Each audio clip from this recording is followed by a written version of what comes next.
Hi everybody, it's Aubrey Adams with Every Brain Matters and Citizens for a Safe and Healthy Texas. You can find Every Brain Matters at everybrainmatters.org, and you can find Citizens for a Safe and Healthy Texas at safehealthytexas.org. Today, President Trump made one of the biggest mistakes of his career, of his political career. He's incentivizing marijuana and using a lot of excuses of why he is doing that. He admitted today that he's listening to his friends who is claiming that they've had some great miraculous experience, and maybe that's true, I don't know. We definitely want to support any beneficial medicinal parts of marijuana, but I can tell you raw smoked marijuana is not gonna qualify for Schedule 3. So I predict that this issue will be tied up in courts and it will cost the taxpayers a lot of money. And in the meantime, it'll cost the taxpayers, the families of America, a lot of suffering, especially with the young adults. They're the most vulnerable with this drug. We will have more addiction. We will have more psychotic episodes that will lead to evil crimes, violent crimes. We will have more people suffering from cannabinoid hyperemesis syndrome.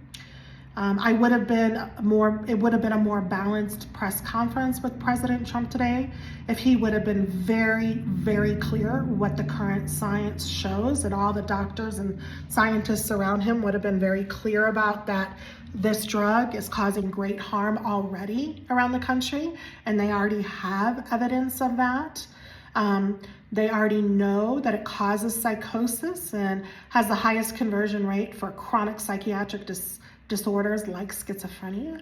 They already know about the violent crimes associated with cannabis-induced psychosis, and they didn't make that clear. They were very, very intentional about saying that this is saving lives, it's safe, helping people. But they discriminate against our families. And this is nothing new to any of us. This has been this way since day one. In every state and every political initiative that's trying to make marijuana more accessible. And let's be very, very clear. State-sanctioned marijuana from states like Colorado and California did not make it safer. All it did is make it more dangerous, more potent, and more accessible, and made drug profiteers richer, while us, the families of America, are paying the financial and emotional costs.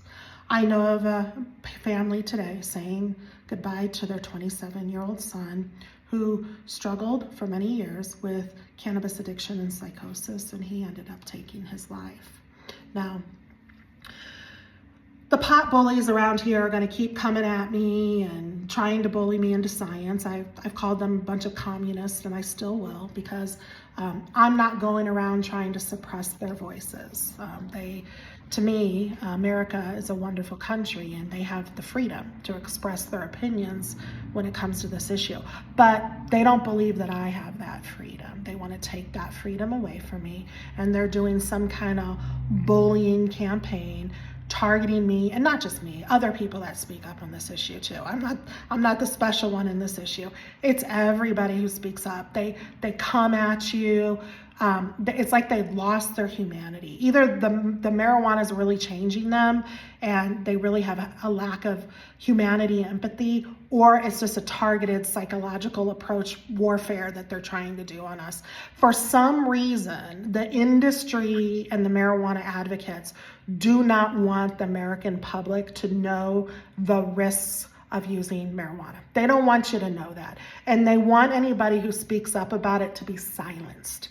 That says a lot about this industry. So today, very disappointed in President Trump.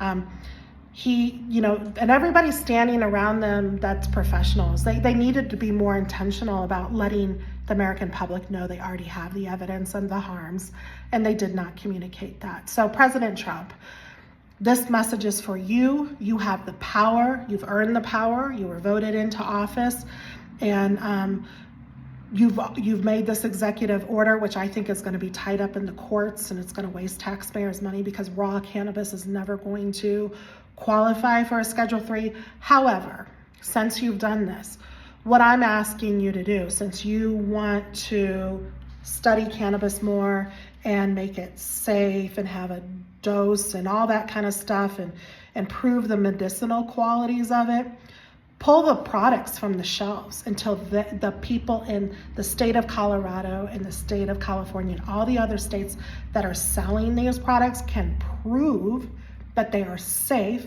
and that they are medicinal. Make them prove it.